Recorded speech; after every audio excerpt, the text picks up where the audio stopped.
entendermos o que eles realmente querem dizer. Em 1 Timóteo 2, do 11 ao 15, diz assim: a mulher deve aprender em silêncio, com toda sujeição.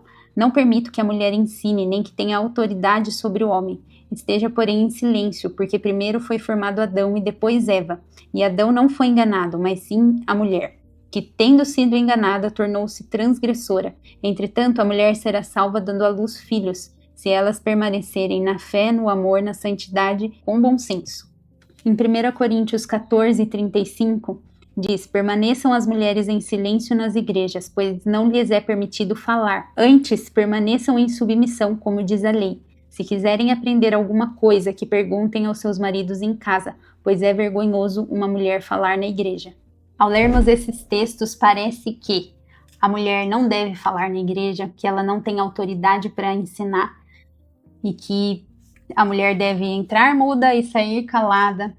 Enfim, várias possibilidades que realmente estariam em discordância total com o contexto histórico bíblico acerca da mulher. Isso é o que parece, mas nós vamos entender agora que, na verdade, os 2 versículos foram escritos pelo apóstolo Paulo, numa época em que a igreja estava sendo estabelecida. Nesse período não havia ainda o Novo Testamento.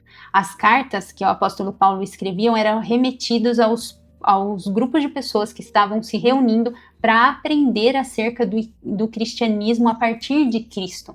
Então, era um novo formato, um novo jeito de se ensinar a palavra de Deus após Cristo. Nesse contexto, as mulheres ganharam voz a partir do que Cristo trouxe.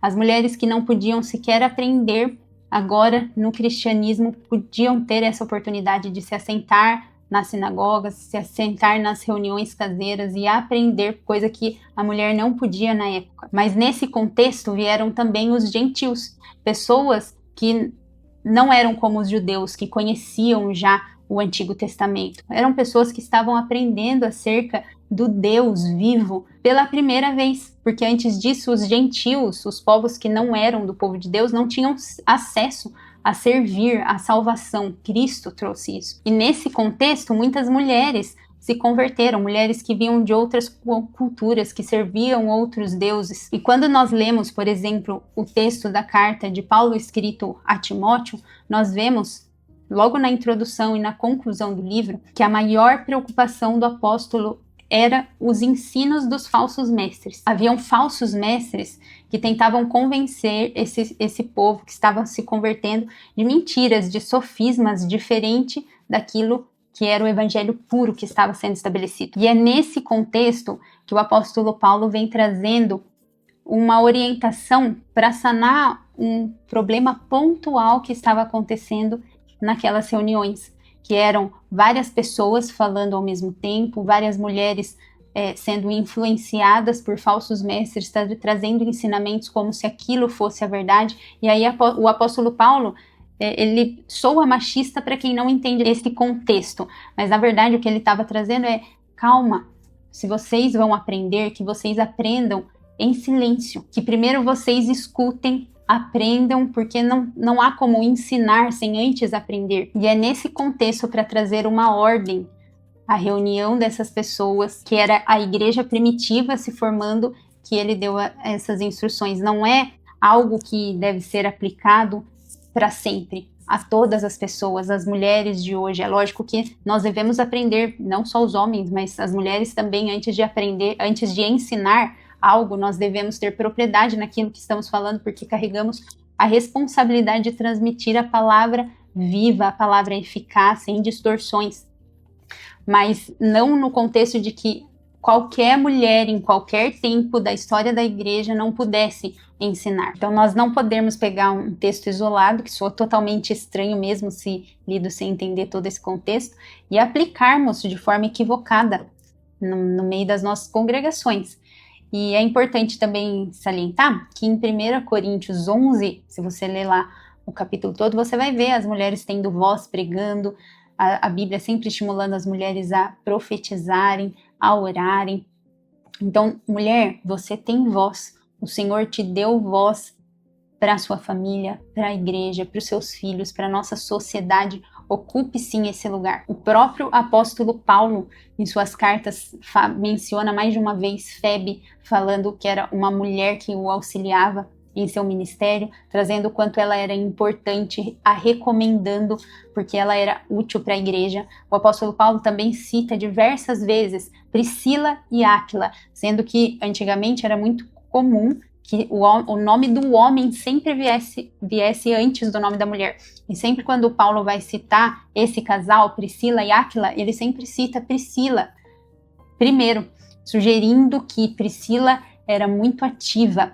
E ele cita em uma das passagens, o apóstolo Paulo cita em uma das passagens que Priscila e Áquila o livrou da morte. Então, não era a mulher, Priscila, servindo um cafezinho nas reuniões, ou servindo apenas nos alimentos, ou abrindo a sua casa, não. Elas serviam de forma ativa, cooperando para o avanço do evangelho. Mais um ponto que eu acho importante trazer, que é a minha conclusão pelos estudos que eu tenho feito, é que logo na sequência desse texto que nós lemos de Timóteo, 1 Timóteo 2, nós temos 1 Timóteo 3. E a Bíblia, ela foi escrita, os livros eram uma sequência, para facilitação da nossa compreensão, foi dividido nos blocos, que são os capítulos. Mas é como se fosse algo contínuo. Então, no versículo 2, Paulo estava trazendo essas instruções acerca de como o homem deveria se comportar, como a mulher deveria se comportar nas reuniões.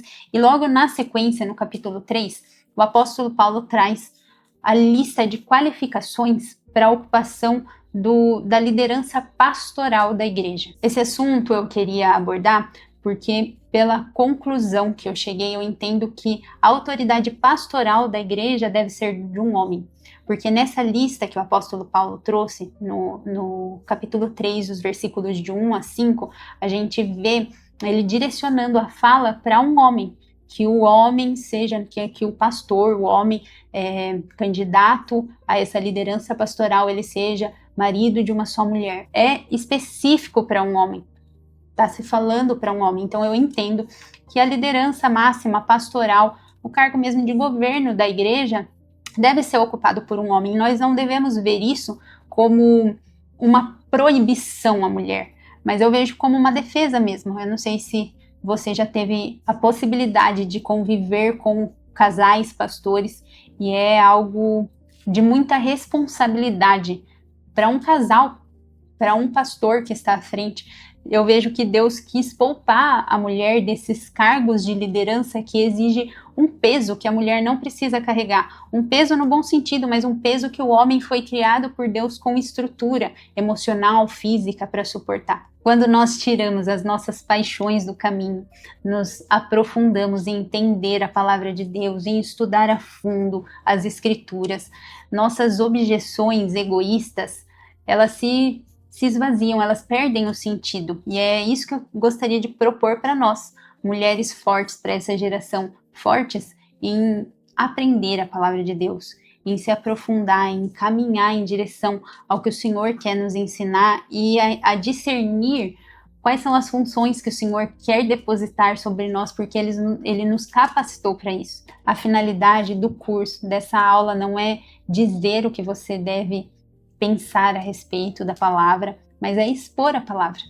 expor a luz, expor a lâmpada, e que a partir dela você tenha essa oportunidade de caminhar em obediência.